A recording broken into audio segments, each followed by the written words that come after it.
What a beautiful day. My base is looking scrumptious. My brain rots are getting me money. Life just can't get any better right now.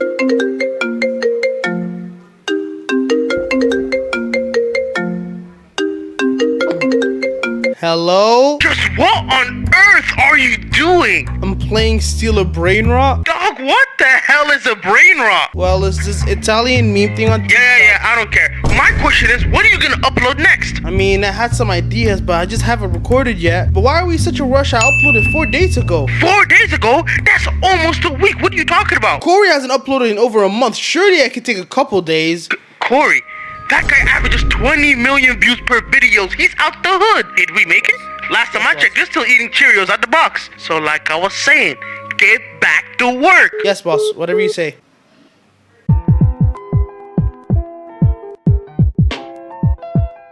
Since the transfer window opened, there's been a lot of different things going on. Liverpool, who went the Walter White route to generate the funds for their signings. Like, seriously, how are we getting all of these players? There's Tottenham Hotspur, who paid for someone's release clause and somehow didn't get the player. We talk about Breaking Bad. Nottingham Forest's owner must be some big-ass mafia boss. The fact that Tottenham paid the release clause money and they still didn't get the player? Gibbs White must have been held at gunpoint, because how on earth did that not go through? There's the Gooners, who are shopping in Chelsea's garbage bin. Man City, who bought midfielders and decided to call it a day. And there's Man United, who after 20 years of negotiation finally signed Mbeumo. But there's one transfer window which is worse than all of these. Let me introduce you to Newcastle United, a very big team in the northeast, and the amount of stuff that went against them this window is generational. This is worse than when Liverpool got rejected by Caicedo and Lavia, but this is much worse. So let's go through every single Newcastle transfer target that didn't go through. But before we get into the video, I gotta let y'all know to hit that subscribe button. We're on the road to 10k subs. While you're down there, comment what part of the video was your favorite. Now, before we get into any of the transfers, let me give you guys a little backstory. Newcastle won their first trophy in over 70 years against Liverpool in the Carabao Cup final. They followed this up with actually getting Champions League football as well. And I may be thinking, they won a trophy last season, they got Champions League football, why wouldn't I go there? Which brings me on to the first target here, Bryan Mbeumo. Newcastle were interested in a right winger here because Newcastle's front line desperately needed that right-sided player. They already had Anthony Gordon, who held it down on the left. They got one of the best strikers in the world in Alexander Isak,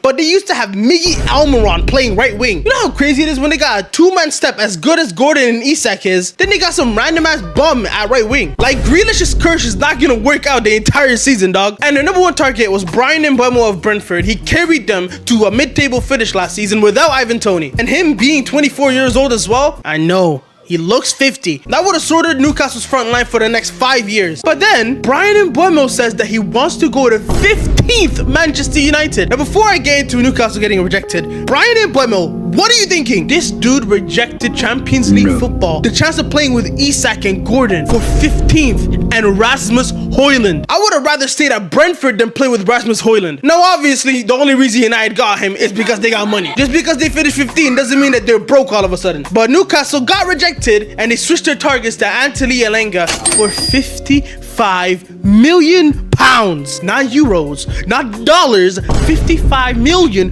great British pounds, which set a whole new dynamic for mid-ass players in the Premier League, because weeks later we saw Madueke going for a similar price. To be fair, I can't complain much though, because we got 70 million pounds for Luis Diaz. That dude is pushing 30 and they spent 70 million pounds. But you know, Man United just had more money. Surely this won't be a problem for any of their other transfers.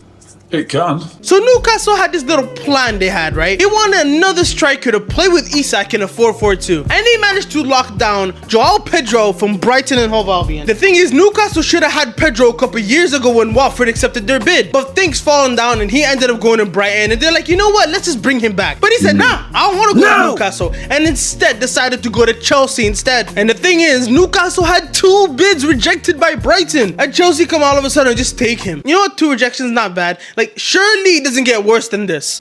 It can. Newcastle's next target was James Trafford from Burnley. Nick Pope was needed of desperate replacement. I mean, just look at this clip.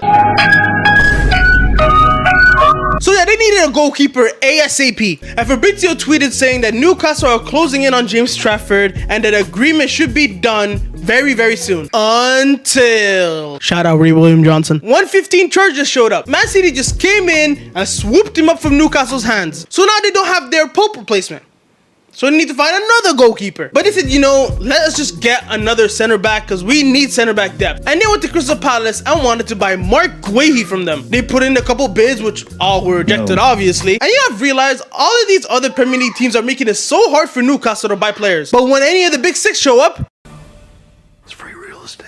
but Palace said no. And now Liverpool have come in. And you cannot say no to the Premier League champions. Especially when Newcastle United is your rival. There's no way. That deal is not 100% yet. They can still go get him. But I'm 90% sure that he's going to Liverpool. And that's another one gone. It can't get worse.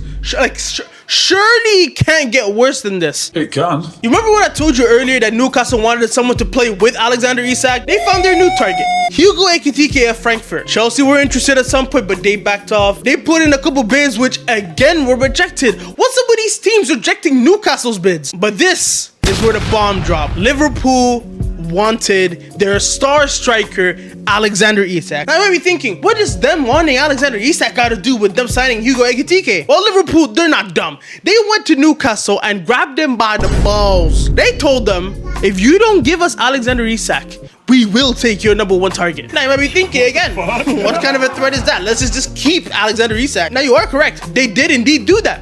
And Liverpool moved on and took Hugo Ekitike off of them. That is now 5 different players took away from Newcastle. Oh, but that's just the beginning. But they said, okay, let's just go get Wisa instead from Brentford. He could just be a little two-man with him. But then he also rejected them for Tottenham Hotspur. Actually, he's not going to Tottenham. Newcastle are still in this race with Nottingham Forest and Tottenham. But then something weird happened. Alexander Isak didn't travel to Singapore with the rest of the Newcastle team. Newcastle insisted that it's not a transfer reason. And they said that he has a minor thigh injury, which makes no sense at all. There's still players in the Newcastle team who had major injuries and still traveled to Singapore. And the whole point of the trip to Singapore is to just widen your fan base. What's the point of going to Singapore without your star player? That's like us going to Hong Kong without Mohamed Salah. That's like Arsenal going anywhere. And before this, Newcastle had a friendly game against Celtic in which they lost 4-0, where Isak again was nowhere to be seen, and Eddie Howe himself said, oh, I left him home because of his speculation. But then he says Isak's happy at Newcastle and he's 100% staying. Why send him home if he's happy at the club? All of these rumors came to a halt when the massive news broke out that Alexander Isak wants out of Newcastle. This is the worst thing that could happen to Newcastle. Them getting rejected by Ekitike, Mbeumo, Guehi, all of that is normal. But them losing the one player that they actually have, the man that scored the winning goal in the final, like there's nothing worse that could happen here. Now, before we continue, let me show you some of the things Newcastle fans were saying. But before we get into this video, this is the same dude that had this combined 11 a couple years ago. Oh my days, what a time it was. Newcastle have just pulled the power play of this century and dominated Liverpool. So Liverpool's apparent stance on this Isak and Ekitike saga is, if you don't sell us Isak, we're going to take your top target, Hugo Ekitike. You thought you were having one of the other lads. You're having none. Newcastle have quite literally said, no, Isak's staying at Newcastle, and we're also going to take your top striker target off you. How did that go for you? Am I the only one that thinks he looks like a C-Tech Danny Aarons? You know, I rate the confidence. Ah, right, okay. So I've been out all day, and I've come back to say that Newcastle have not only left the race to sign Hugo Ekitike, but Liverpool are set to sign the Frenchman. Well, Newcastle may have lost the battle to sign Ekitike, but we've certainly won the war between the two clubs. Wall war! You're gonna lose Isak as well! We certainly lost the battle, but we're so winning the war! Yeah, Isak's going to Liverpool. Oh, for fuck's... Newcastle have genuinely came out on top here in this whole saga between the two clubs, by the way. Liverpool wanted Alexander Isak. Newcastle said, no, you can't have Isak, and instead got Hugo Ekitike, who granted was our #1 target, but we still got the best striker in the world. Your #1 target, we couldn't let you have. Bro, I kid you not. The longer this video goes on, the worse it gets. For Liverpool fans, I thought that Alexander Isak would die at the chance to join the biggest club in England, the Premier League champions. I mean, granted you are, but what about that Liverpool pull power? Why didn't Isak force the move? How do we tell him? Which one of you guys is gonna tell him? And there's the endless